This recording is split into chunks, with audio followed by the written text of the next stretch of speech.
We're good? Okay. So 7 o'clock, and I will call the regular Select Board meeting of January 9th, 2018 in the new year to order. And with that, our first item of business is approval of the agenda. Moved and seconded. Any changes recommended? And we're good with the, we actually received the pending items in time so that they will stay on the agenda. So, all in favor signify by saying aye. Aye. Those opposed? Okay. Next item is approval of the minutes of our December 19th regular Select Board meeting. I'll move that. I'll second. Moved and seconded. Any recommended changes? I don't have anything. No. Nothing. Hearing nothing, all in favor signify by saying aye. Aye. Those opposed? Okay, and citizen comments. I would like to follow up on something. Why don't you come on up, Victoria, and you may have some questions when we do the public hearing. You could just sit right there, so if nobody.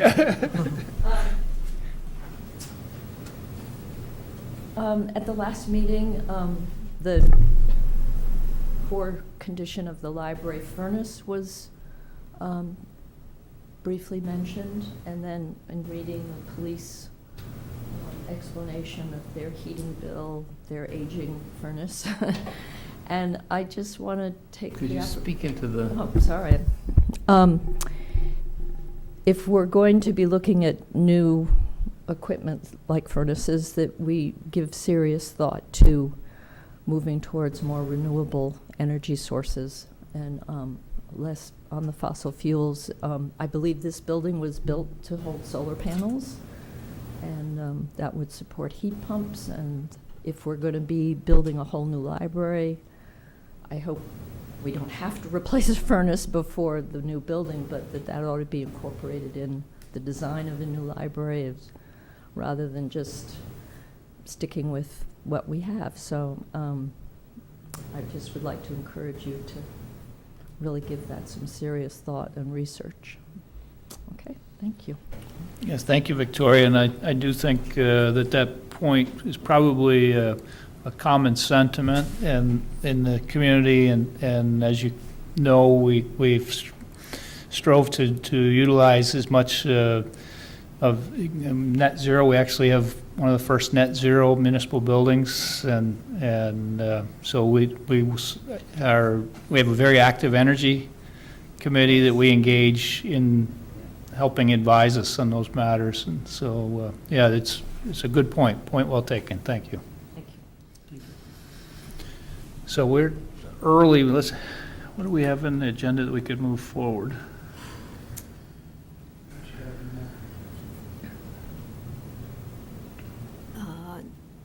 We could do the wastewater usage agreement with Agrimart. Let's do that. Let's do that. Okay. So we're going to jump to item number 11. It's the wastewater usage agreement with Agrimark. So we did get that in, and the town's council has reviewed it. And Kathleen. So after about a year of negotiation with Agrimart, we have come to an agreement, and it slightly raises Agrimart's fees for the next year. This is as a result of the expiration of their 20-year agreement with the town, which was associated with the construction of our wastewater treatment facility. So this is a one-year agreement before you and ready for your signature. I would make the comment, for those of you who count the number of our executive sessions, that there have been many executive sessions dedicated to this particular item. We're trying to be fair to both the town and to Agrimark, a major employer in our town, economic engine in our local area. And we've done this very thoughtfully. I feel the board, and especially Kathleen as our lead negotiator, have worked tirelessly with Agrimark to come up with what we feel is a pretty fair agreement on both sides. So So To the board? I agree, and I move that, that we authorize our town manager, Kathleen, to sign the sewer usage agreement on behalf of the select board. Second. Moved and seconded. Comments? Hearing none. All in favor of authorizing Town Manager Kathleen Ramsey to sign the agreement, signify by saying aye. Aye. Those opposed? Okay, it's unanimous, one missing.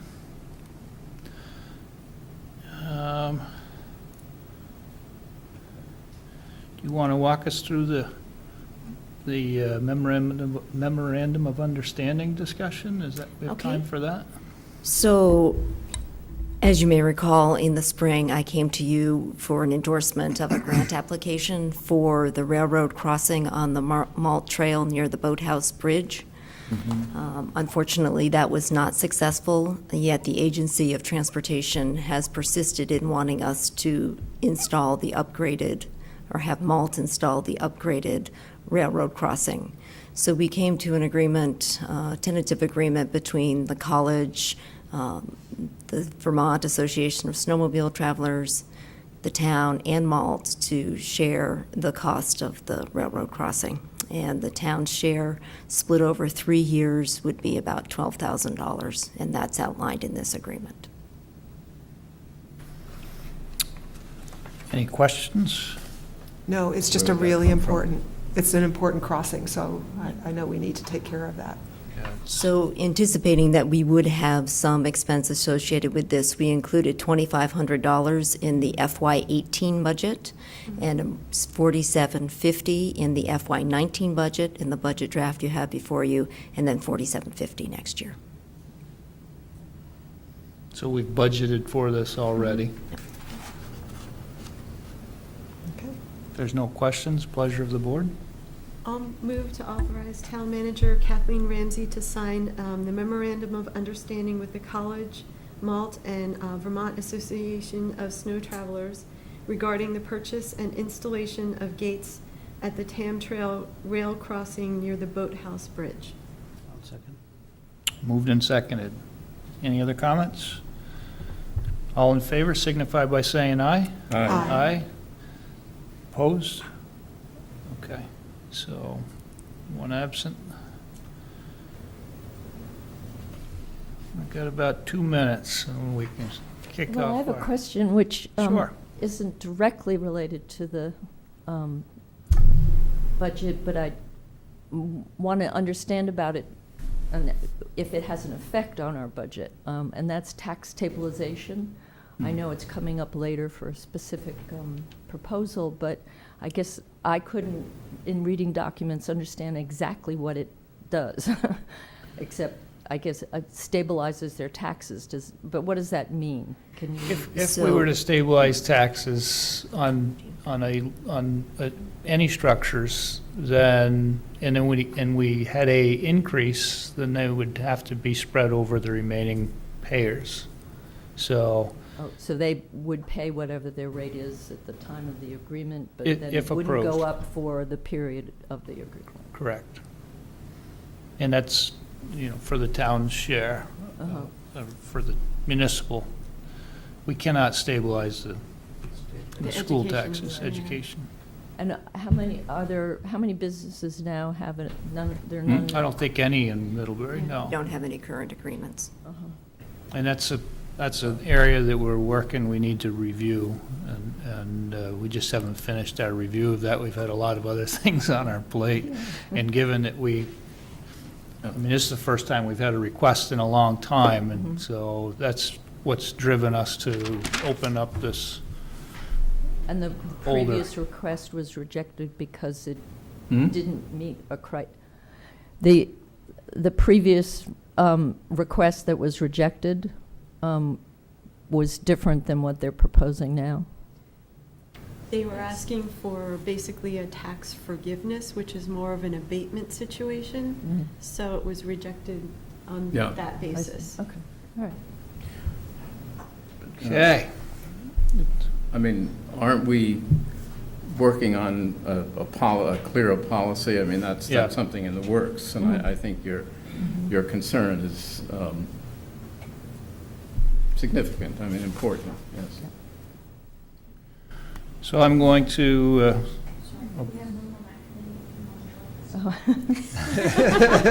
Surprise!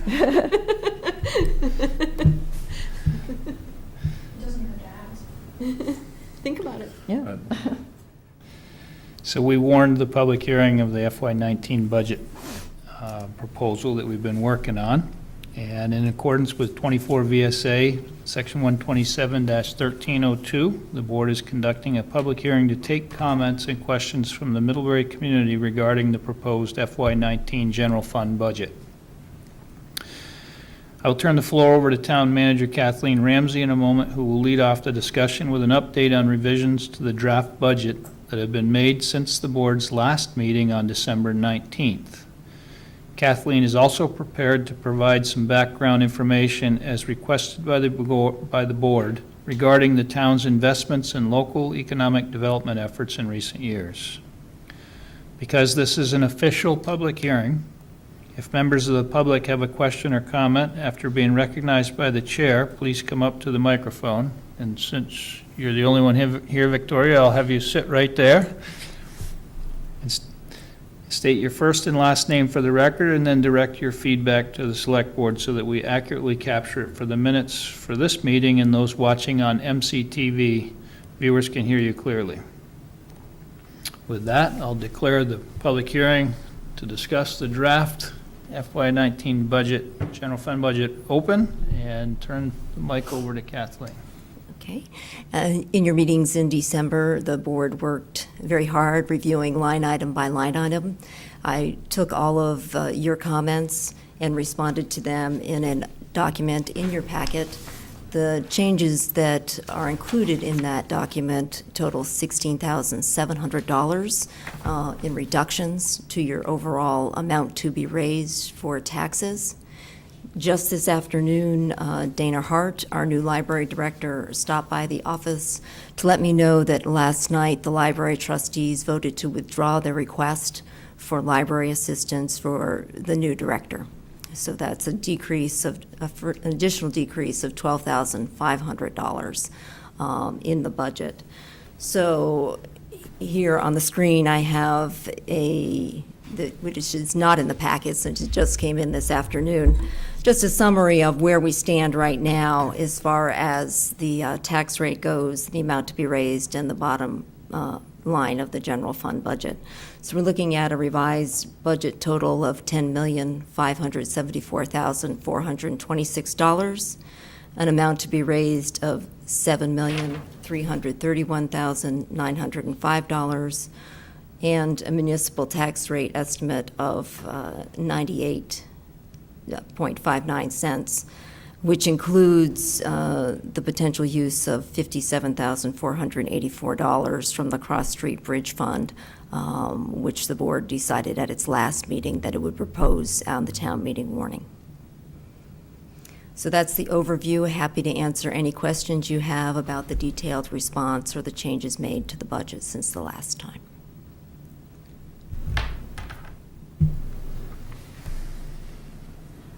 Can I talk about, I wanted to ask, I saw that you had separated out the different monies that we're spending for business and economic development. And just wanted to sort of note those for the board that, just sort of how we're looking at those, what we're spending. For the BMP, we're spending $25,000 directly. And then through the Downtown Improvement District, another $10,000 for that. So it's $35,000 for that. I think it's $7,000. I can't find it in my stuff. So $7,000 for Addison County Economic Development. Yeah, thank you. That one's too far away for those glasses, and I can't look this way. I'm a mess. Thank you. I'm good.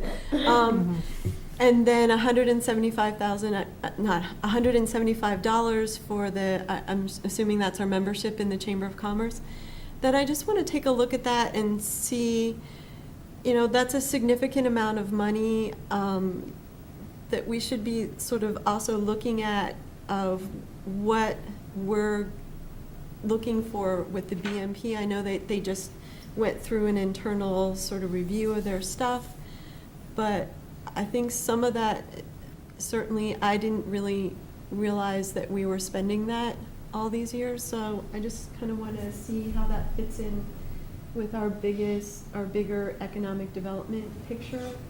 Not that I'm looking to change anything, I just think we should be aware of what we're already spending, how we are, and what are we looking to get out of that, what sort of returns, what sort of expectations they have from us and we have from them, the different entities that we spend it in. Not that I have answers, but I think it's part of a bigger conversation that we really haven't delved into. And here we are, another budgetary season, that's the money that we're spending. What are we looking for that for this year? And just because we haven't defined it right now for the budget doesn't mean that we can't develop that over the next couple of months and have those expectations come out. I think that would be a great discussion for the Select Board's next retreat, Yeah. which we're already planning and hoping to have earlier this year, perhaps in March. One thought I had was taking a look, meeting with these groups, taking a look at what they're trying to accomplish, what our goals, and as an intensive effort in review. Yeah, that sounds great. So just to clarify, they're not asking for any increases in funding. This is just what we have been contributing, so we can see it in summary here, correct? Yep. Okay. And in addition, we have the Economic Health Task Force recommendations, and we have a sum of money in that fund, too, that we're managing. Yeah. So should we be looking at that, too, when we're looking at Yes. business and economic development expenditures and scanning the page? And is the Economic Health Task Force Committee, it's not meeting anymore, you're done, right? And there's not a new Economic Not yet. Health Committee, right? So we're kind of in a hiatus right now, waiting for that to come together. What I had kind of hoped, but time is really a limiting factor, is after we dealt with the tax stabilization, to see if that group might be interested in working on, the revolving loan fund and getting, the details of that set up. Mhm. I think that was one of the big recommendations from the Yeah. task Right. force, is Yes. utilizing the money that was left to support Mhm. businesses, Mhm. so, but we don't have the documents and the program and Right. Right. That was kind of our next action item that we haven't gotten done yet. Yeah. So if anyone is interested in serving on the Economic Health Committee, they can just express that interest to Kathleen, and then it will convene when there's enough membership ready and leadership for that? Is that the idea? Okay. So now, to be respectful to Victoria, I'd like to get to the budget. Sorry. And see what questions Victoria might have on the budget. I didn't have a lot. In reading through the notes of explanation from last meeting on line 559, the fire department, and perhaps I misunderstood what the question was, and the explanation. I understood to say that the chief's salary was in 559, but all the other administrative salary costs were formally under 558, and that they will now be moved to 559. So I was wondering why there wasn't a reduction of that extra money from 558. I asked the chief that question, and he said with their increased call volume, he's anticipating that there will be that type of demand. But it would. Oh, okay. So the functions that are getting moved into 559, it just seems like it still would have reduced, but anyway. So there's other stuff that comes from the part-time is. Right, so that's all of their calls. Oh, okay. All right. That was sort of the only specific line question.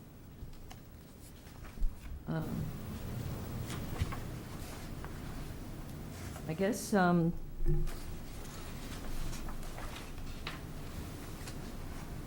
the other thing I wanted to encourage you to think about was, in addition, well, let's back up. The excess funds in the bridge fund, there's 1.3 million, I think I read. And that's over and above what you want to keep for maintenance, bridge maintenance, or is that? Mm-hmm. So,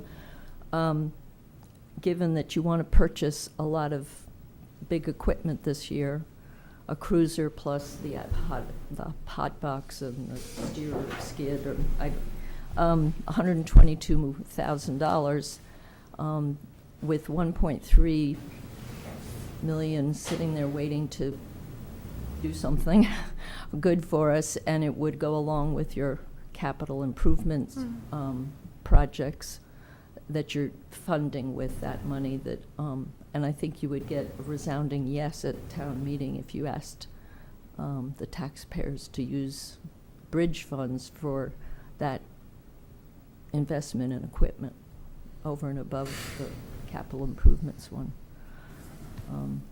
It still leaves well over $1 million for whatever contingency you want to keep it for, but in light of the state education tax rate being quite onerous this year, and it just, anything we can do, because I assume it would be over and above the budget, it would have an impact on tax. So just for clarification, that items that are purchased through the equipment fund, if approved by town meeting, we typically borrow for those. Right. So those would, the interest on those wouldn't be until the FY20 budget.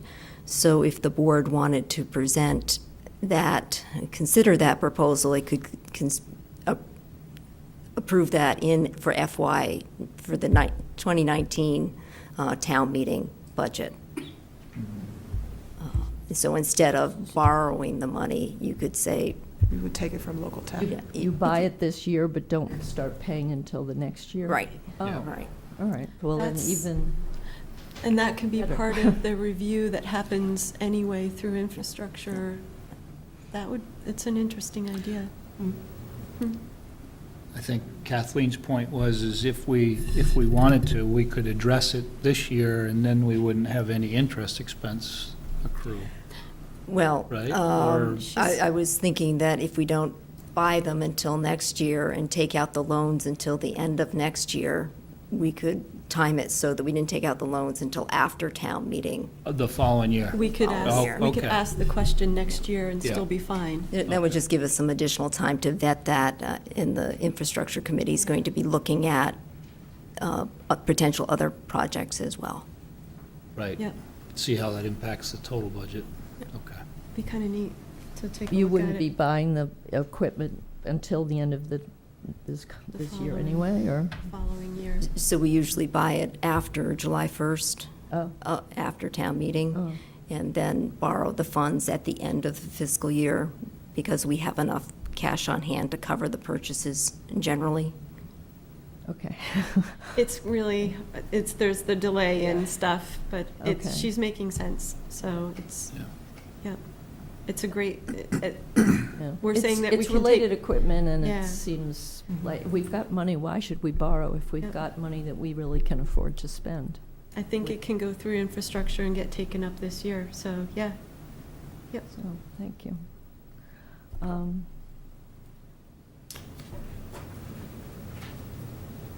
I guess, I don't know, that was about it. It's great. I think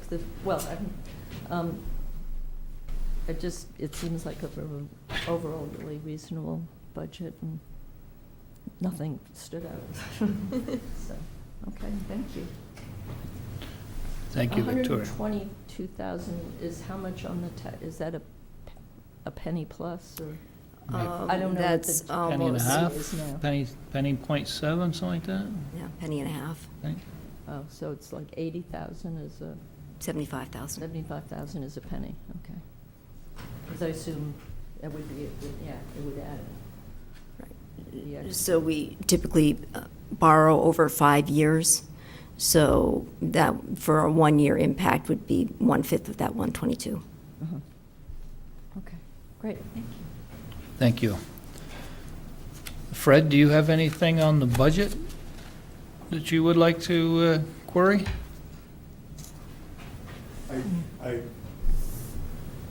Just a question. I'm Fred Dunnington, and I have been away for a few years, but we happened to pick this year to come back. Thank What have we you. got? Welcome home. So, if I understand it, you're transferring some money from the Cross Street Bridge local option amount of the general fund that you're saving to do some public works projects this year. That's correct. So, $57,484. So I was looking for where that is in here, and then I saw a computation of the tax rate estimate where it says apply Cross Street Bridge Fund surplus. Is that the same thing? So in order to present this to the town meeting, since this is different, we're proposing, or the select board's proposing, a separate article for discussion on the town meeting floor. That's why it's shown separately and not included in the budget document. Yeah. This gives us a chance to get a sense with the town's support for us to utilize and just to roll back a little bit, we were not comfortable long-term dipping into that fund without going back to the voters. And so we wanted to undertake that discussion this year, and the board feels that utilization of that for infrastructure purposes is probably an acceptable use of those funds. And we want to take that to the voters, and this is that opportunity to do that. So I gather what you're doing is trying to have a procedure that you, as a precedent, that you have warned amounts so that Yes. people don't just on the floor of town meeting say, let's take this. Yeah. Exactly. Okay, I'm with you. And just, it says apply Cross Street Bridge Fund surplus. You're not, this is not really the surplus. You're taking some from that, just like the. Right, the surplus is much previous year's greater. Surplus 170. No, Fred, Those aren't the. excuse me, when we instituted the local option tax, there was an understanding that if there was money left in the fund, that we would go back to the town and request the town to use it for some other purpose, because that was the reason why, we gave the public to institute the tax in the first place, to pay for the bridge. So this fund is, we're obligated in that sense when we see some other use of the money, and I think calling it a surplus, in other words, it's money that comes in every year that's not needed for maintaining the bridge. Okay, I'm with you on that. So, Okay, good. and this is about the semantics of it, really. It's on the revenue budget on line 170, you have previous year's surplus. Now, I take it that that's money that would come from the general fund that's not your tag for other things like we just talked about, or What line, rainy day. what line item? 170. 170. So, you in the last budget, it was 150,000, you're proposing 150 this year. This is just semantics. You're not, that's not really the surplus, that's not the fund balance. You have That's a portion of it. a portion, so you're taking from that. What, do you know what the fund balance is that isn't obligated to other things? I'll have to wait for the final audit Okay. on that.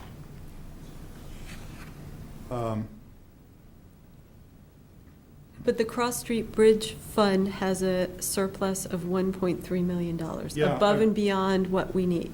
I read that. Okay. And it's fantastic. Town's so lucky to be in that position.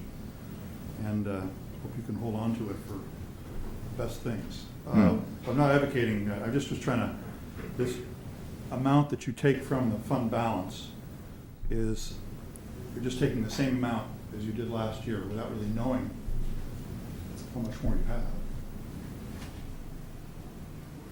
That's Yeah, right. We're just catching up on, the audits are getting pretty current now, but we were behind, and so, This isn't the first year, I remember that yeah, from long ago. yeah. The board always seemed to ask, what's the fund balance? And they, even though fiscally is for last fiscal year, it didn't seem to come until many months later. Because I know there's an amount of the fund balance that it's been the practice to, the rainy day fund, proportion of the general fund budget you want to keep. 5 to 10%. 5 to 10, yeah. We will be within those parameters You will? for this amount, Okay. Yeah. based on preliminary numbers. So that'll be in the town report. We'll see Yeah, that. we'll have that next meeting. Okay. Well, congratulations, and I'm interested to follow along. It's a habit. Thanks, Thank I Fred. haven't been able to shake. You missing sailing this winter?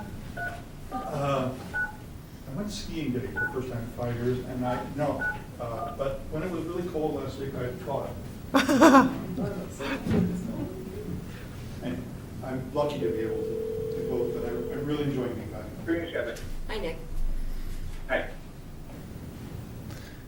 Okay, we just had Nick Artem, our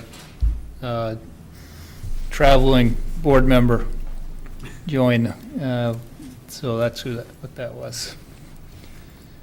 Are there any other questions on the budget?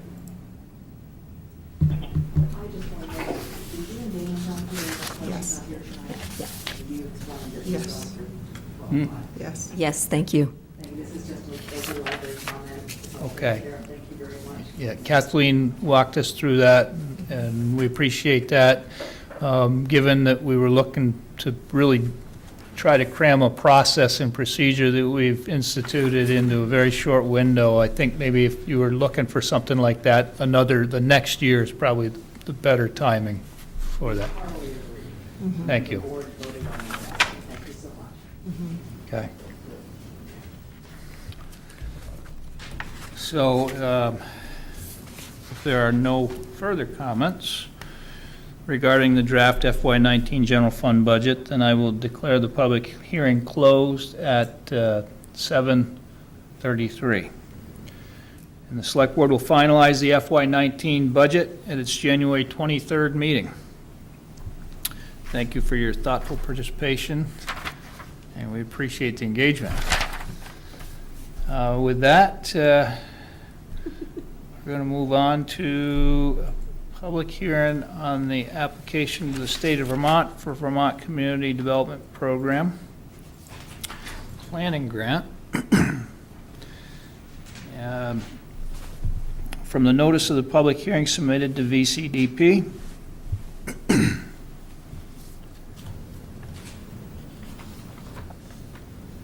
the town of Middlebury is considering making application to the state of Vermont for 2017 VCDP planning grant 2017 under the Vermont Community Development Program. This public hearing is being held to obtain the views of citizens on community development, to furnish information concerning the amount of funds available and the range of community development activities that may be undertaken under this program, the impact to any historic and archaeological resources that may be affected by the proposed project, and to give affected citizens the opportunity to examine the proposed statement of projected use of these funds. The proposal is to apply for up to $30,000 in VCDP funds, which will be used to accomplish the following activities: pre-development activities including planning, design, and legal services associated with the potential construction of a community septic system to serve Lindale Mobile Home Park. The board endorsed ACCT's proposed application at its December 12th meeting, following a presentation of the project and grant proposal by ACCT representatives Mary Jackman and Tim Ash. Tonight, Elise Schembacher, the Executive Director of the Addison County Community Trust, is with us to review the application for public comment. because this is an official public hearing, if members of the public have a question or comment after being recognized, please come up to the microphone, state your first and last name for the record, and then direct your feedback to the Select Board so that we may accurately capture it for the minutes for this meeting and those watching on MCTV. I'll turn the floor over to you, Elise. Great. I'm Elise Chanbacker. I'm the Executive Director of the Addison County Community Trust. You've already heard from our consultant, Tim Ash, and our Director of Ownership Programs, Mary Blacklock Jackman, about this project. Our hope is that the town of Middlebury will support a VCDP application for up to $30,000 to assess the feasibility of a community septic at Lindale. And specifically, we would hope that the Select Board would authorize the submission of the application and the matching portion of the grant at the next Select Board meeting. And with that, because I think you covered everything, we can just move to any questions or comments.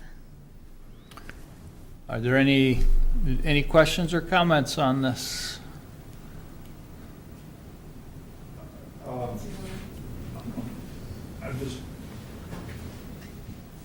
Brett Dunnington again. I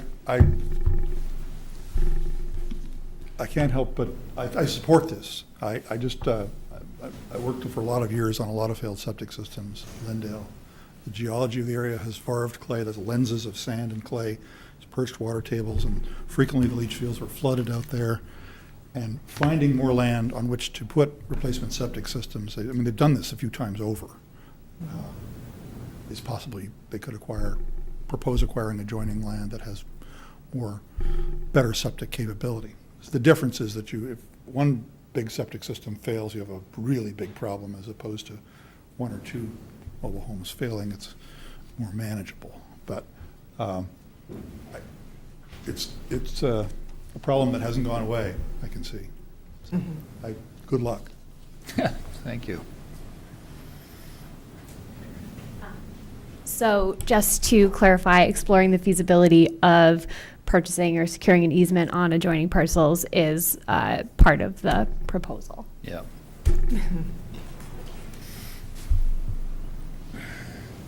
Any other questions or comments? Well, Elise, what would you say about Fred's comment about the risk of one big septic having a problem versus? So we're working right now mostly off the opinion of Steve Ravel at Lincoln Applied Geology, and in some of the surrounding parcels, as you move east and also a little bit south, the soils become better, but the key thing is that the water table drops down significantly. On property that we own at Lindale, the soils do actually start becoming sandy at the eastern property line, but the water table is still too high to support a community septic. So that's why we're looking to adjoining parcels where the conditions would support longevity for a community septic. Thank you. I am going to take it there are no further comments regarding the grant application, so I now declare the public hearing closed at 7:40. Per Vermont Community Development Program guidelines, a list of attendees and a summary of tonight's discussion will be included in the public record of this meeting, which will be included in the application materials submitted to VCDP. Thank you, Elise. Thanks. Good luck. Chief was unable to make the time when we reviewed the police department budget, so he is here, so we have an opportunity to question him. Good evening, Chief. Good evening. So you've retired off another officer. How's your force faring? Well, we're down to one position. I've got one officer just had surgery, and another one's in the queue for some surgery, so we'll be a little banged up for a while, but I've got our newest officer that we hired in July will finish his training probably in another month. Oh, great. So he'll be back with us. So it's not critical. You know, we're just making do. Good. That's great. And we're in a candidate screening right now for the other position. So you may be 100%? You haven't been there? We may be. We were 100% for a very short period of time. Very but short. Life goes. That's what happens with personnel. Yeah. Questions for Chief on the police department budget? There were two questions that are covered in our notes that came up when we reviewed it with Kathleen, and she passed it on to Chief, and he's answered his estimates on the heating fuel, and the school resource officer, he made an adjustment on. So I did have a few questions. So regarding line 4, 58 grounds maintenance, could you just explain your rationale for that budget? Yeah, we're one of the only town buildings that doesn't have anybody to maintain the grounds. We had somebody that mowed the grass, and that was about it. And, you know, when left to itself, nature returns to the wild. Our lights were covered with trees. Our impound lot had trees growing in it. We had no maintenance contract to maintain the building. This was kind of done as an adjunct if we could find somebody that could come in and mow or hack that stuff down, or once a year, we'd have it brush hogged or something, but it was getting untenable. The site was just a mess. When we got toward the end of the budget year this past year, we looked, and our budget was in pretty good shape, and we looked like we probably had enough money just to get this in and get this lot cleaned up. We also used to have volunteers that took care of our 2 gardens in the front of the building. I don't know if you've seen them. They're actually quite attractive. They add a lot to the appearance of the building, but they were going to weed and going down, so we couldn't find any more volunteers. So we had to hire somebody to come in and take care of these gardens, which is not a lot. It's springtime setup and then some periodic maintenance during the year, and then close it down in the fall. But the big thing was maintaining the yard. Typically, we've had a mowing contractor come in with the big mowing machines, but it's a very small lot. There's a very small area to mow, and a lot of the grass would get churned up by the machines, and it became untenable. So we had a guy with a hand mower just come in and mow. A much better job. And this past summer, the building really looked good for the first time since we've been there. It looked very manicured. We were happy with that. And we also had them do some other things. We don't have snow plowing at the building either. Public Works, when they get a chance, they'll come in and run the plow through. It ends up piling the snow up in front of the building, making it virtually inaccessible. To deal with that, either myself or one of the guys takes a snow blower or shovel, and we just shovel ourselves out in the winter. I don't like having our guys shoveling snow when they're supposed to be on the road. So last winter and this winter, we've had somebody with a plow come in and just maintain the grounds, access to the fuel tanks, access to the impound lot, access to the generator, just to keep the place clean to snow. And it's worked out very well. But now we've got a semblance of what this kind of thing is costing us. In April, we're going to put the whole project out to bid for site maintenance. And that'll include snow plowing, yard maintenance, gardening. There's a bunch of different divisions in that RFP we drew up. Kathleen, had I sent you that? I think. Mm-hmm. Okay, so we sent the RFP in. April or May of the time we do our RFPs out there for the remaining year, whether it's towing contracts or those other things. So we'll put it out then. As I said, the big expense last year, and Laura, as you pointed out, it was this large expense, primarily was to trim those trees away from the lights, cut the trees down in the impound lot, and do that kind of maintenance, that one-time maintenance. That's not an annual thing. We hope to just keep up with it now so we don't have this replicate itself. Okay. Right, so my concern was, did you have enough in your budget, I think we do. Yeah. I think we've planned that we are going to, now that we've been able to look at it for 2 years. Again, we're not going to have a project like we had this past spring, where we've got to do this massive amount of work. I mean, tree trimming is going to be just that, just once a year, maybe just cut them back from the lights. And so I just, Kathleen, wanted to ask you a question about mowing contracts. So each department does their own arranging with the contract? The police department was the only department excluded from the general contract that we had. We bid it out as a group. And why is that? I don't know if they came in after. Maybe it was just a glitch all of these years. Once they went over to the PD on their own, they had volunteers and such mowing. So we could incorporate them into our general mowing contract. We moved in the middle of a budget year. Okay. And we had, the mowing contract didn't cover the police. So we had Kirk Fisk mow the lawn for us. And we were happy with what he did. His price was about what was coming in on the bids anyway. And being a local contractor, we just kept him there year after year. And he's not doing it anymore, so we're looking for, Well, would this be the time, like, to roll it into the town contract then? For economy of scale, I don't know if we have any benefit from that.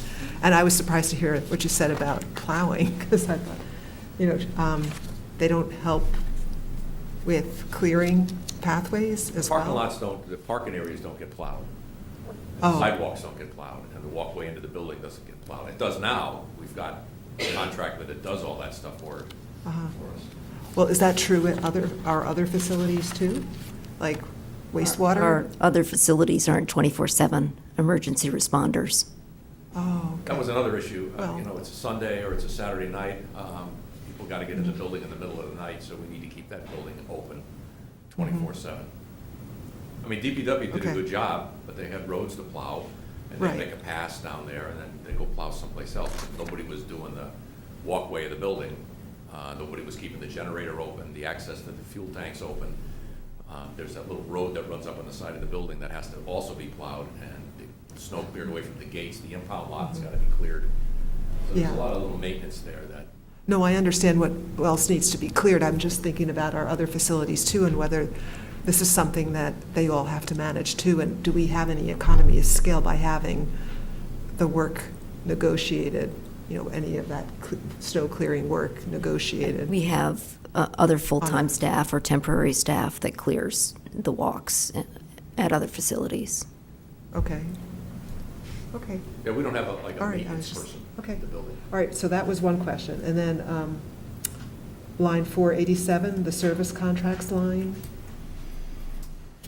So that was, could you just explain your rationale for that? Yeah, those are all contracts, and there's one item in there, $6,000 for cloud storage for video images. I know I've talked about that before. We requested our current video person, the one that supplies the equipment to the cars, to give us a price on cloud storage. What happens now is at the end of a shift, the car's got to back up to the building, and each car has to download its data manually. When the data is downloaded manually, somebody's got to take that data and then go in the back room and put it on storage media and store it. It's a cumbersome, time-consuming process, so we set it up this past year to have it to download, but we didn't have any cloud storage to download it to. So we're working with Top Floor to see if we can find somebody that would do cloud storage, and this price comes from what other police departments are roughly doing with vendors based on the data that we generate. It's $6,000. It was not spent last year. It's in the budget again this coming year, and that will balance that out a little bit. And some of the other contracts are for things that we may or may have done, biohazard cleaning, things like that. It all depends on the number of events we get. Okay. So we try to cover, there's a bunch of those little ones like that, $1,000 here, a few $100s there for that kind of, those kind of contracts. Right. I was just looking at what had been spent and just trying to understand how you. Right, that's how why you could- see, there's a $6,000 item that was not spent, Okay, gotcha. that was budgeted, that Okay. we just didn't have a vendor to do it. Got it, okay. And then finally, so for your overtime lines, 495 and 513, so I'm just looking at those again, just to see how you arrived at those. We Totals. budget, excuse me, we budget for a normal year. We know in a normal year that we're full-staffed, this is how many shift vacancies we're gonna have, and this is how many we're gonna have to fill with overtime. Again, you're running 24/7, so I have to have people here. And no year ever turns out to be normal, and it's difficult to budget for a non-normal year because you can't anticipate somebody being out with surgery, somebody being injured, somebody leaving the department. Now, for example, if somebody leaves the department, it's gonna take us a year to backfill that position. And for about 2/3 of that year, we're paying somebody that's not working for us to go through training. And in the meantime, we're paying other people a time and a half to fill that vacancy. Now, if we don't have a vacancy, there's a big overtime expenditure that isn't there. Right, And so so we budget, so the numbers are budgeted for a normal year. The regular salary account for patrol officer salary account is usually underexpended. That's offset by workers' comp payments, by disability payments, by somebody not being here and getting paid. and it's then balanced with the overtime. So we keep an eye on this during the year and just monitor how these expenditures go, and if we have to make adjustments elsewhere in the budget, we do. Okay, Trying to manage this thing 24/7 and keeping a staff viable through 24/7, it's like juggling. And all I do is I just monitor the bottom line of the budget and try to bring the bottom line of the budget in. And if we have to make cuts and move things around elsewhere, that's what we do during the year. And so far, things have worked that way. But it's a difficult thing to budget for. okay, I understand. And what about the dispatch expense? Is there anything that we should be anticipating for that? That seems to be on hiatus right now. With the new Commissioner of Public Safety, I've not heard anything about paying for dispatch. So, that changes every couple of years. So right Okay. now, that's not a concern of mine for this coming budget year. Okay. Okay, those are all my questions. Thank you, Tom. Okay. Any other questions of Chief Hanley? I just want to say the small increase in the police budget is based primarily on, we had the big expense for the K-9 startup last year. That's not there this year, so that dropped about $30,000 off of that. We changed, I was here several months ago, and we were going to change the contract for the recording system at the police station for the telephones and radios. That saved us about $7,000 a year, a little more than that. So there have been a couple of big changes we've made that have reduced that impact of any increases that we had in salaries or things like that. Okay. A lot of line items, Chief, and we recognize that you do a great job of juggling them to come in right around your budget every year, and we Yeah, appreciate we that. do. Yeah, when I retire, I'm going to join the circus. Getting pretty good at it. We're not going to let you retire, Chief. I'm not going anywhere in the near Good. future, so. Good. Good, thank you. Appreciate it. Thank you. So we're going to review the first draft of the warning for our town meeting. Kathleen? So in your packet, you have a first draft of the town meeting warning. Right up top, you'll notice that we're proposing having town meeting at the Mary Hogan School, which is available for that evening. So that's one item for the board to talk about and consider. Then Article 1, Article 2, Article 1 is the reports of the officers. Article 2 is the budget item. Article 3 is the equipment fund item. These are the pieces of equipment approved by the Infrastructure Committee and accepted by the board. The italicized writing there is just for your information. It will be removed from the final draft of the warning, but to give you a little additional backup. Article 4 is the property tax due dates, noting once again that tax payments under this article must be received in the town treasurer's office by the due date. Postmarks are not proof of payment. And then Article 5, as we discussed earlier, is a proposed floor vote on the Cross Street Bridge Fund to apply a portion of that surplus to the FY19 budget for capital improvements. And that is it for the floor vote, and there are no ballot items at this point, though we have heard rumor of a possible citizens petition from Habitat for Humanity for support by the town. Have not received it yet. So Kathleen, the Mary Hogan, is that because there's something planned at the high school? And just given the success of the special town meeting and concerns people had about getting to the microphone at the high school. Okay. Yeah, and has that already been deconflicted with Mary Hogan? Mm-hmm. Yep. And do we have a sense the school board's thoughts on how long their presentation's going to be and where that fits in? So I looked at last year's town meeting, and that was done under Article 6, any other business to be done. Okay.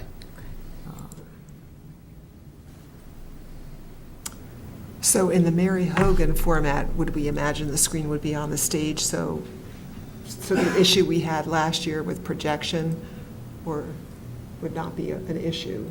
It would be, would that be correct? Well, it seems, even though the seating isn't as comfortable, that it's important for people to be able to access the mics and have ease in seeing what we're presenting. So I would support that.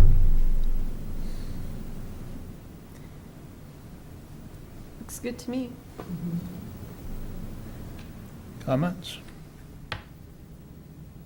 Okay.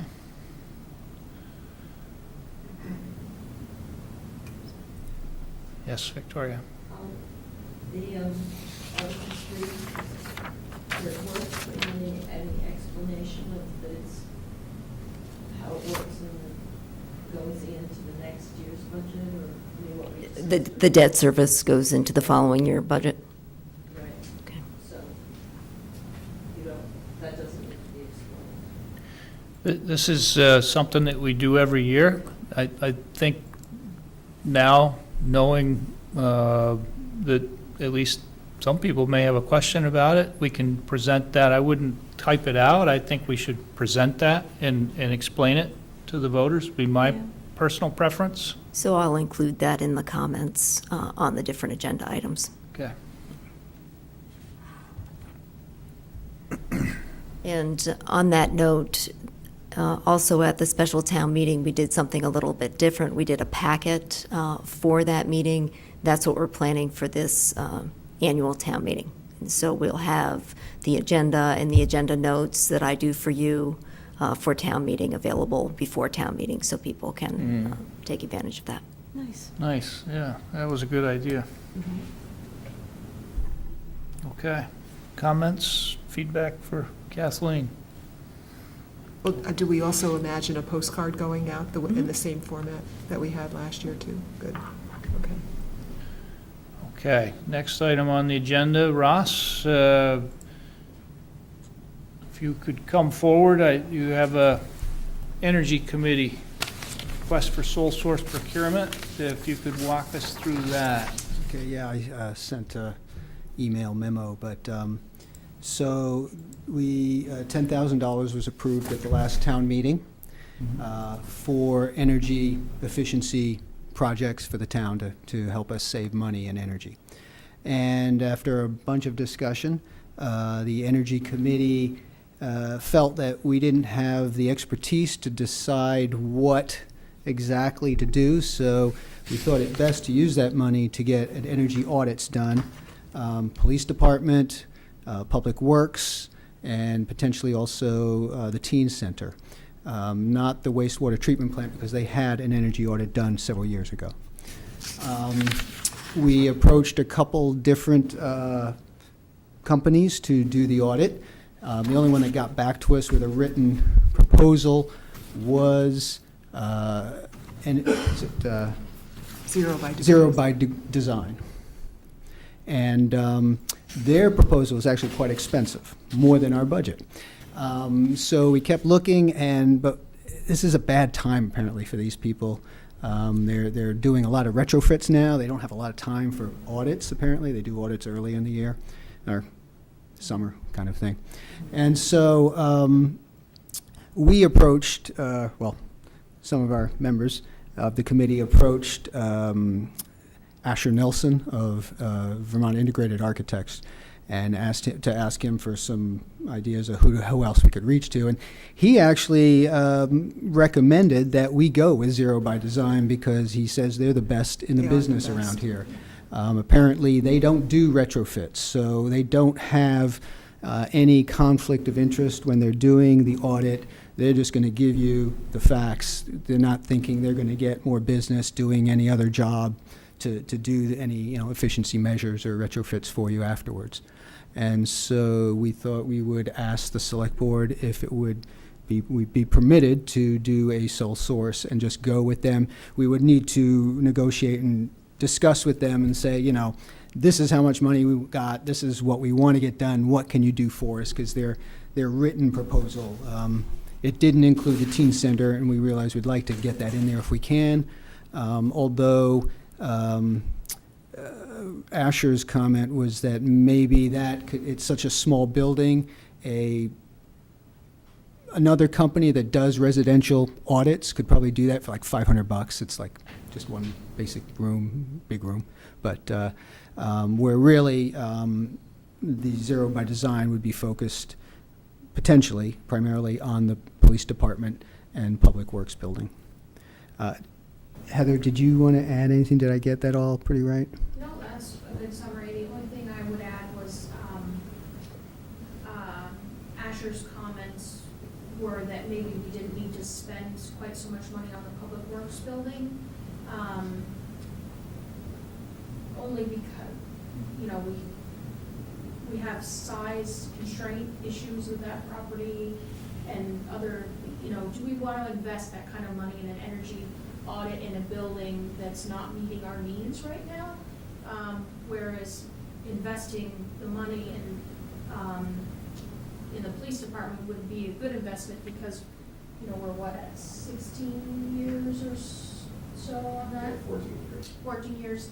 And we want to maintain and keep that building up the best we can and maybe make some, you know, investments in energy efficiency there. So I think if we went back to Zero by Design and said this is what we're really trying to do, that they might, you know, be able to modify the proposal to fit within the budget. So.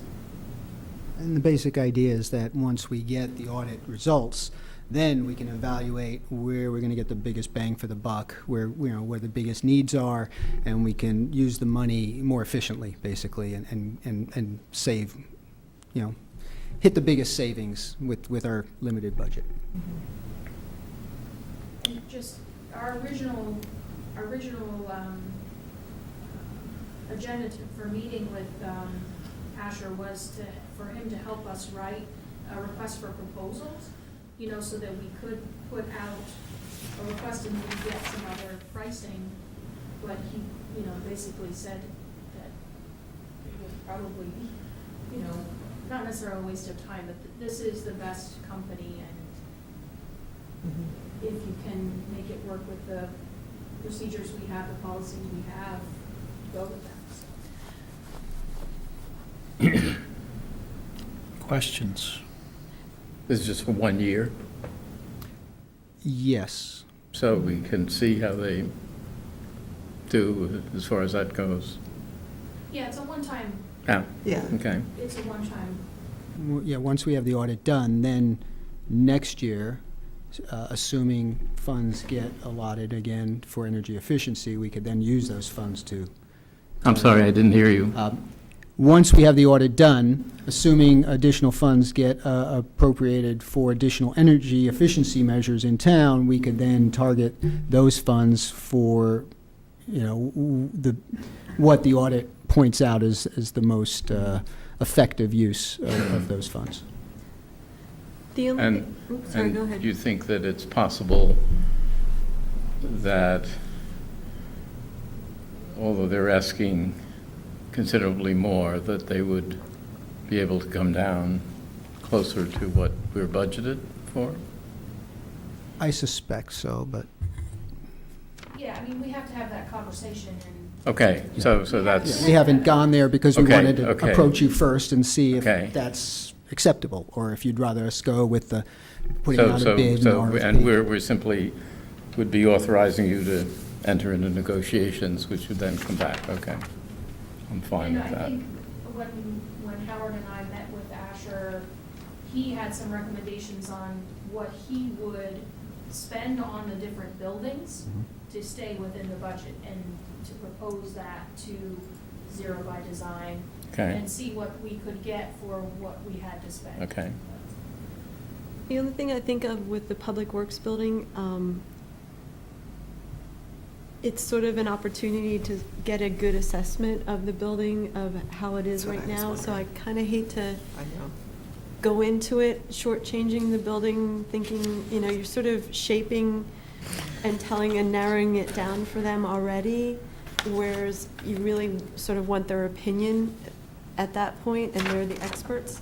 So I'm just wondering if there is some sort of money additional that we could find somewhere to maybe not narrow down that. So I think if you look at their proposal and what's included in their proposal, there's quite a few things that I think may not that we can still get some useful data on the Public Works building, but not complete all 9 of the items for that building. That's what I'm hopeful for. Right. So- I'm just saying if there are some things that's, you know, if you need a couple $1,000s, maybe this is a good time to spend some extra money if we can find it. I'm not sure. I'm just thinking it's sort of what we keep talking about for that building anyway, of like, this is the moment. I kind of hate to then shave it down to make it fit the money that we have. But just think about that when you're doing your stuff. I guess that didn't even enter my mind. That would be up to the board, because we only have our allotted budget that we have control over, and that's it. So that wasn't even. And not saying we even have extra money, but if you feel it's worthwhile, I'd kind of like to know. Come back to you and let you, Yeah. okay. So do you think you could work with Zero by Degrees to get something to get 2 energy audits within your budget, and then identify what additional scope might be needed, and then come back if there is additional scope needed? That would be a great way to work it. Okay.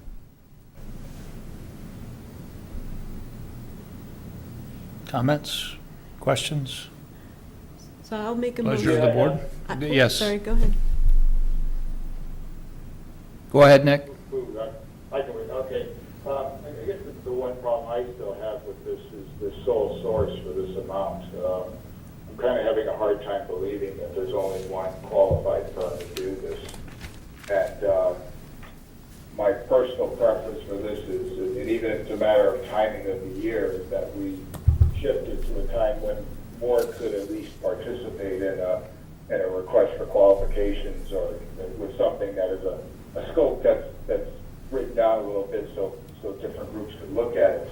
I respect Asher's opinion. He's a qualified, quality architect, but I know there's a lot of other architects that work with some firms. So maybe you can even reach out to, for example, Breadlow, who was a designer of the building, may have a firm that they work with. I'd like to cast the net a little wider so that we make sure, in fact, we're getting the best value for money for this. So there's no doubt that doing the work is beneficial and will be good for us in the long term. It's just a matter of spending this quantity of money on a sole source that, again, I'm not convinced they're the only game in town that can do it and do it well.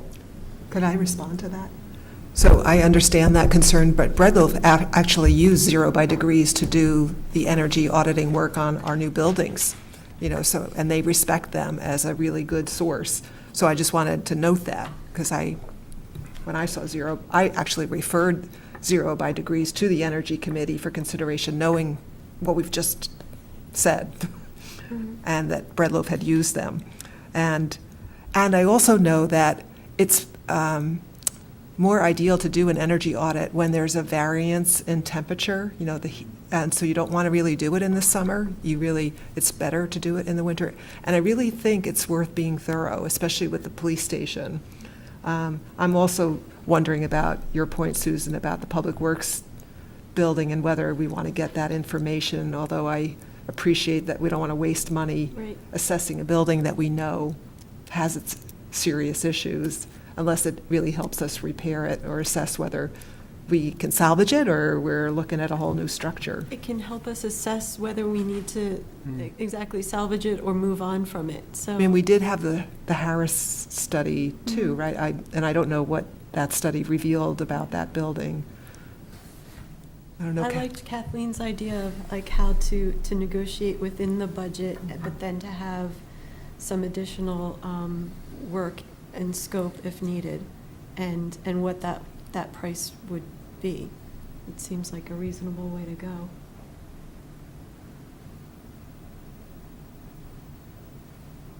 Pleasure of the Yeah. board? I'll make a motion to approve the Energy Committee's request to enter into negotiations with Zero by Degrees LLC for energy audit services for Public Works and Police Department facilities as a sole source procurement, but with the addition that Kathleen said. I know it's like to negotiate within the budget, but to have additional scope work also priced out as optional. Does that say it well? Okay. Second? Moved and seconded. Comments on the motion? Hearing no comments, all in favor signify by saying aye. Aye. Aye. Those opposed? Nick, we had 6 vote for. Are you there? Are you abstaining? I didn't hear either way. No, I am for, I'm sorry, I didn't read it. Okay, I didn't. I'm for it. Okay. Thank you. Okay, thank you, Ross. Next on the agenda is we've received a revised application for tax stabilization to the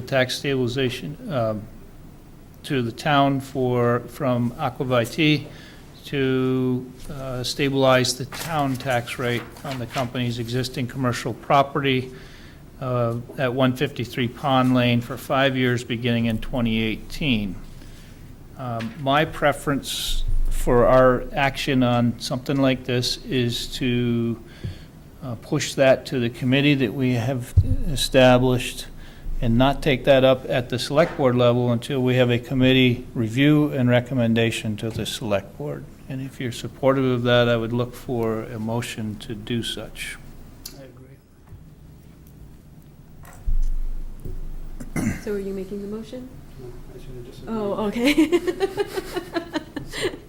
Take it, Farhad, you can do it. I'll do a motion to refer Aquavit's application for tax stabilization to the Tax Stabilization Task Force for further analysis and the formation of a recommendation for the Select Board's consideration on January 23rd. Moved and seconded. Comments on the motion? All in favor signify by saying aye. Aye. Aye. Aye. Those opposed? Okay. Can I just make one comment? Yes. Is there some flexibility in that 23rd? Just, I haven't reached out If- to see Absolutely. if I can get No, if them you- together and. If you can't get will it do done my in best. time, it's, Perhaps we just add a future meeting. yeah. I will make a friendly amendment to at a future meeting. Thank you. There we go. Do you I'll- agree with that? Agree. Okay. All in favor? Aye. Those Aye. opposed? Okay. So Jordan, thank you for coming tonight, but I really do think that it's appropriate to have it studied by the committee, reviewed, and then come back to us with a recommendation rather than grilling you here. So I'll make sure Okay. that you're included in the correspondence for setting up those meetings and stuff, so you know you can be a part of that. Okay. Okay.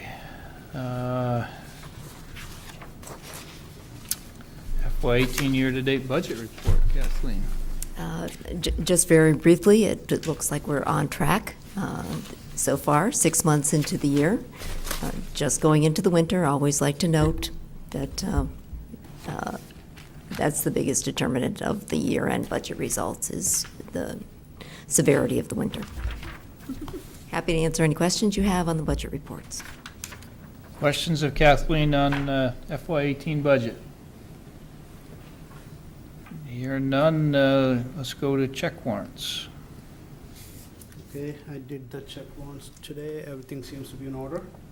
So I would like to move to approve total expenditures in the amount of $517,835.83, out of which $319,453.90 goes to accounts payable and $198,381.93 goes for payroll.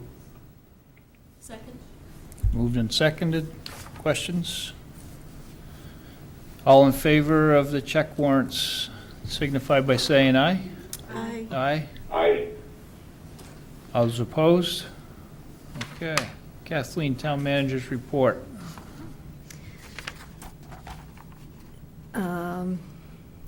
Update on Green Lantern net metering proposal. As you recall, Energy Committee Chair Ross Conrad approached the board in December with a request to consider the town's participation in a net metering project opportunity that had been presented to him by a representative from the Green Lantern Group at a recent conference on renewable energy. The board deferred further consideration of the matter until the full Energy Committee had an opportunity to weigh in on the merits of the proposal.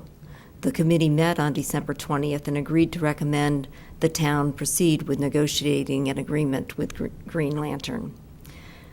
Since the December 12th meeting, I have been in touch with VLCT's Municipal Assistance Center, which provided a template for group net metering agreements that it developed in 2015, and that describes in some detail the multitude of legal and financial considerations that municipalities typically confront when considering whether to join a net metering project. Given the rapidly evolving and complex nature of the renewable energy marketplace in general, and the net metering projects in particular, and concerned that town staff lack expertise to vet the Green Lantern proposal effectively, I am recommending that if the board wishes to pursue net metering further, it authorize staff to identify an appropriate external resource to assist in the preparation of a request for proposals. To that end, I have been in contact with the town of Hartford, which very recently completed a net metering RFP for guidance. I am now awaiting a copy of Hartford's RFP from the town's energy coordinator, as well as contact information for Vermont Law School, which assisted Hartford with both the preparation of the RFP and the analysis of responses. That makes sense to me. Okay. Supportive. So when you get that, maybe share it with us so we can kind of look at what that looks like and have another discussion about where we want to go from here. Is that your thought on that? Exactly. Okay. Looks good. So, upcoming Town Forest Public Visioning Workshop has been postponed due to January 29th due to a skiing accident. As you may recall, Middlebury was selected as one of 10 Vermont communities to receive a grant from the Vermont Urban and Community Forestry Program, which provides expertise to towns wishing to take an active role in planning for the future of their urban forests.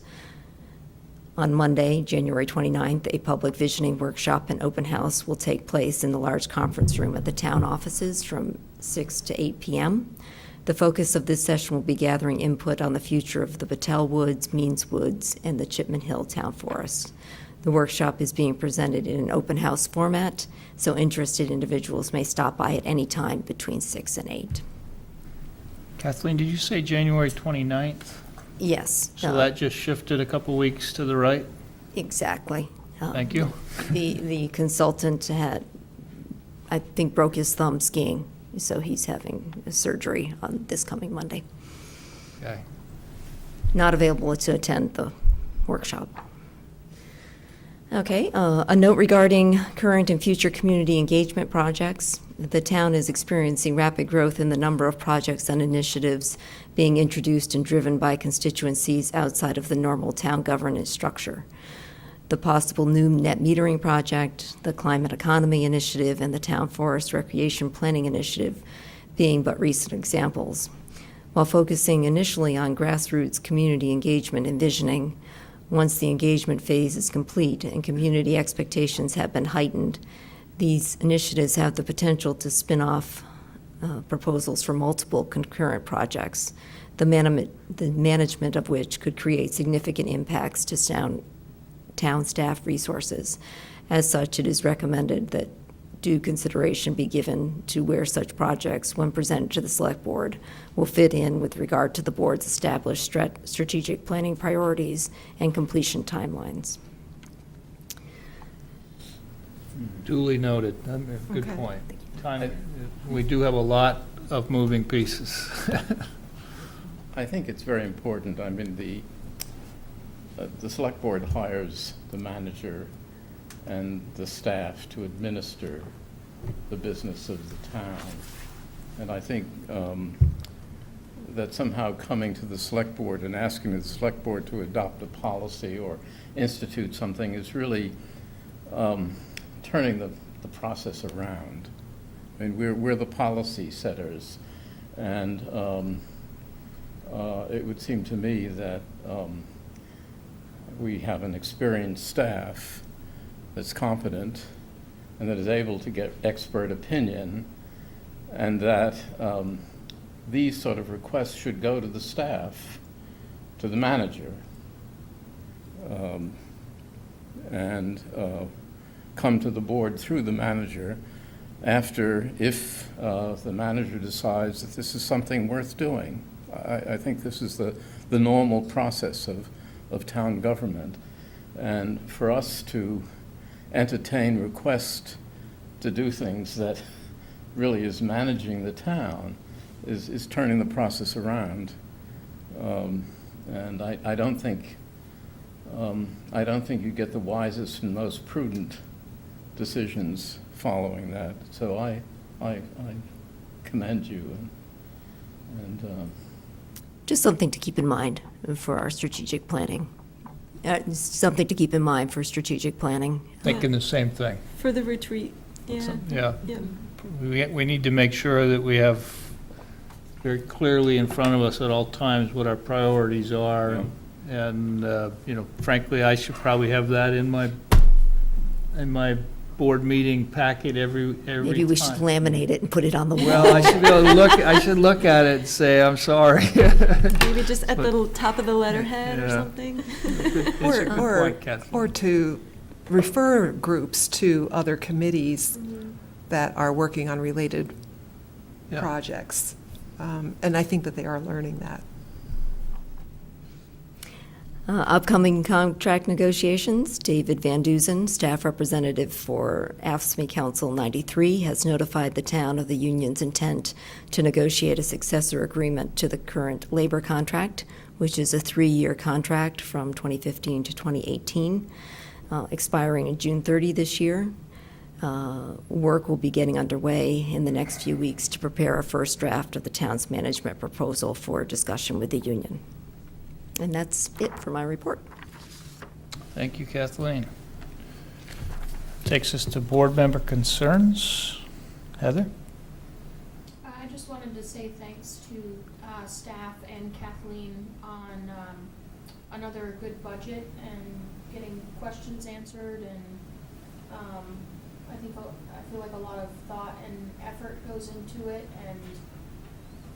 and then they're able to answer our questions well, and I just wanted to say thank you. I think they've done a good job. Thank you.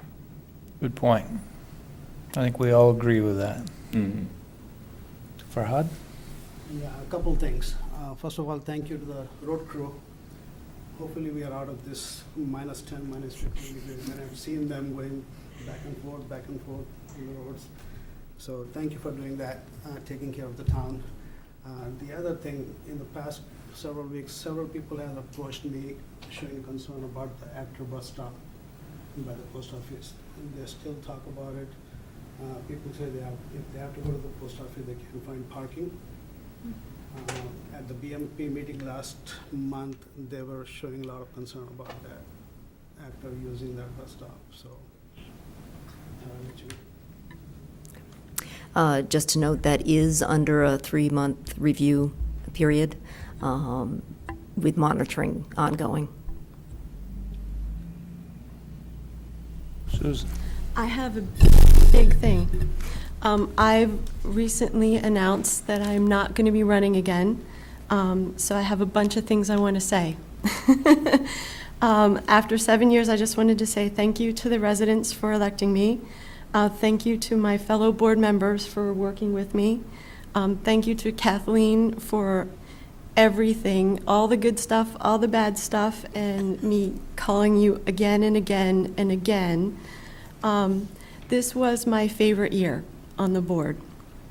I got a lot done. Took succession planning through for MCTV, got a lot done with infrastructure, started a broadband discussion with the college, but I got to be vice chair, and it was a lot of fun. I'm grateful for the opportunity to exercise my leadership skills, and I hope the board continues this tradition of sharing leadership roles. It's meant a lot to me. Supporting everyone on the board to bring their best selves, and the entire board and the town benefits from it. And I just wanted to say thank you for a great year. No, my hands are shaking. Here, yes, thank you, Susan. I'm going to make a comment about that here at the end, but, so Laura? I just wanted to mention to the board that I had been in touch with a few people about the economic health report, including the owners of the community barn on Main Street, where I asked them to look at the recommendations and maybe share their thoughts.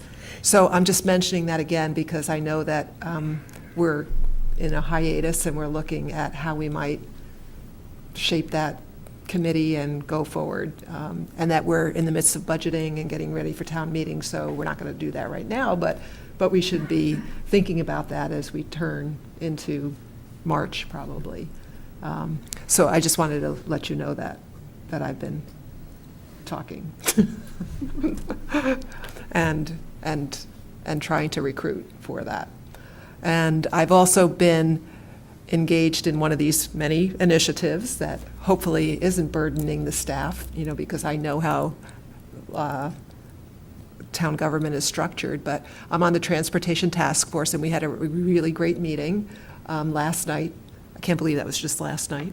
And one of the things that we are talking about is a Ride the Bus campaign. So we do try to teach the importance of the Main Street post office stops and the reasons why, and I did do a post just again encouraging people to consider the many points of why that is important. And I have been riding the bus, and I can tell you that the Academy Street stop is hard for people to get to where they really want to be, like Shaw's and the Co-op. So the post office is at least a little closer, and what they're doing is walking from there to those other spots because of the way that the buses loop.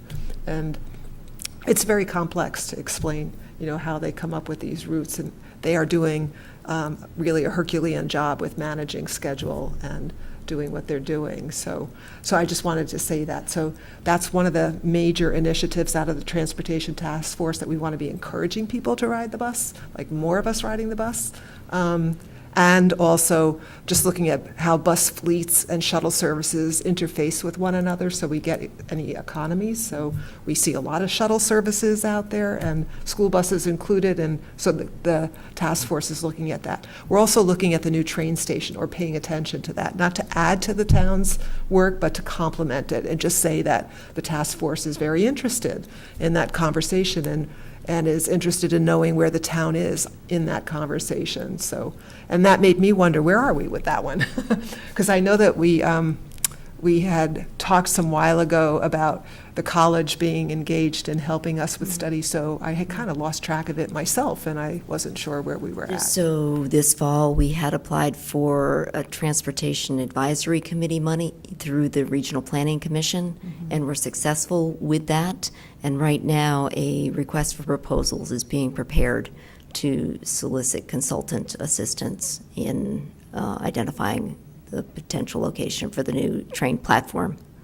Okay, and what about the college class that wanted to participate? So they would work in concert with this consultant? Right. Okay. That's right. That was part of our Perfect. scope. Okay.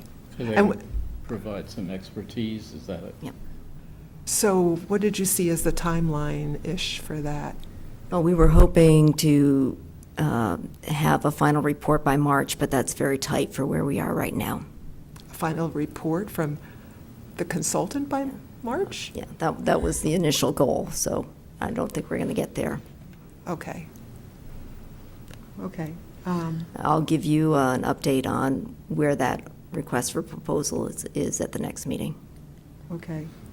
And the other thing that the task force talked again about was an electric hopefully an electric shuttle service that would bring people from parking capture lots, let's call it that, that would be frequent into the downtown. So where there's density, like at Porter Hospital, the college, Hannaford's shopping plaza, and just frequent shuttling into the downtown at critical business hours. So those are the priorities that kind of came out of that task force. So I just wanted to share that.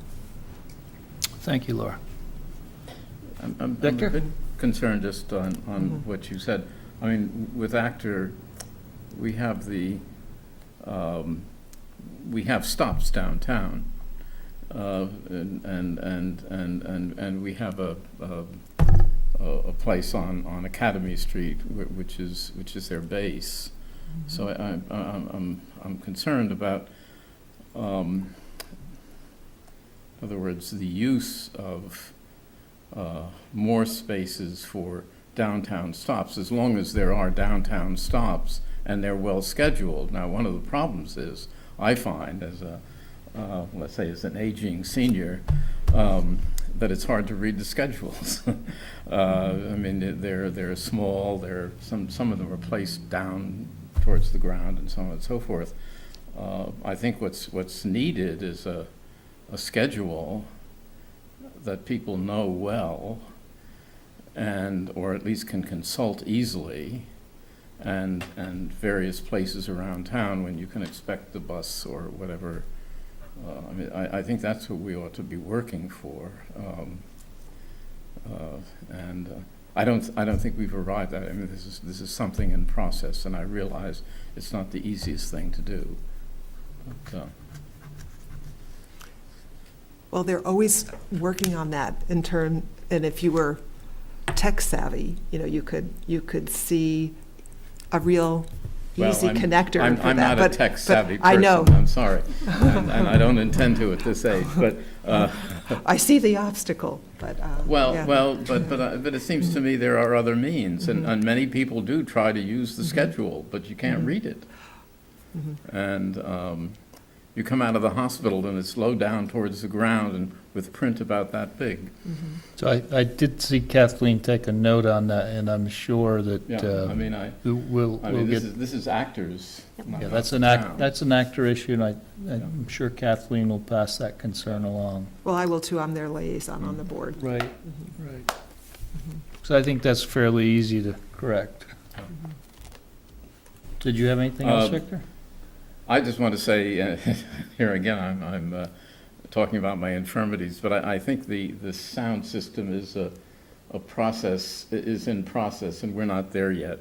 I mean, I think maybe we need more of these, but somehow I think We're still working on giving you up some proposals for the sound system. This is simply borrowed from the recreation center, making do with what we have for the meantime.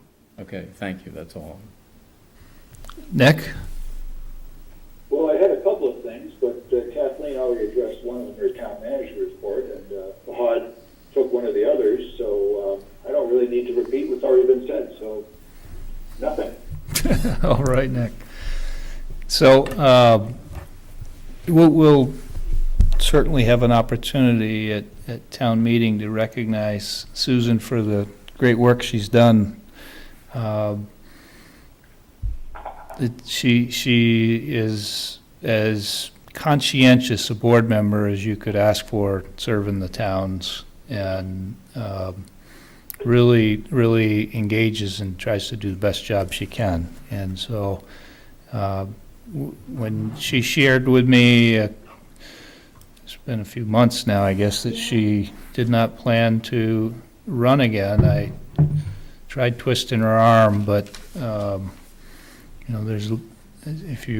John Flowers did a really nice article, and she's got a business, and she has reasons that she needs to step away, but we really have appreciated everything that Susan's done for the board, your leadership of our Public Works Infrastructure Committee, Sorry, I'm crying. was significant this past year, as you undertook a lot of challenging topics, and so we really appreciate it. And we'll miss you, but now as a guy who, in the military, we say nobody's irreplaceable, but you got to find the replacement. So I'm looking for somebody to step up. We're really hoping. I haven't heard of. This is fairly new, but the time to get your petition, and if you're watching and you're interested, is fairly tight. So I would encourage you to get your petitions in, and we hope that we get a number of people who are interested in participating in local government. It can be very rewarding. The one thing that Susan has been steadfast on is to take us into executive sessions. And we do have a need for an executive session again tonight for some pending litigation. Oh, I'm sorry. A last budget question. The third version, do you anticipate presenting as is, or coming at your next meeting, or are you looking to find ways to eliminate the 28,000 to get to it? Do you envision any effort on that? To go with this? I would encourage you to come, and I think we will have that discussion at the next meeting. I can't speak for the board because this was the public hearing segment, and we've now received feedback. And I think there were a few changes, and now we all need to digest these and see where we're comfortable. There's certainly a possibility we would decide we wanted to make a change. It's not locked. Okay, thank you, Victoria. You ready? I'm ready. In accordance with Vermont's open meeting law requirements, I move that the board find that premature general knowledge of the consideration of pending litigation would clearly place the Select Board at a substantial disadvantage, because the Select Board risks disclosing its litigation strategy if it discusses the pending litigation in public. Second. Moved and seconded. All in favor signify by saying aye. Aye. Those Aye. opposed? I further move that the board enter into executive session to discuss pending litigation under the provisions of Title I, Section 313A1 of the Vermont statutes. 1 second. Moved and seconded. All in favor? Aye. Aye. Sorry. Opposed? What am I doing? Okay. It's 8:38. We're going to enter executive session. Hang on there, Nick.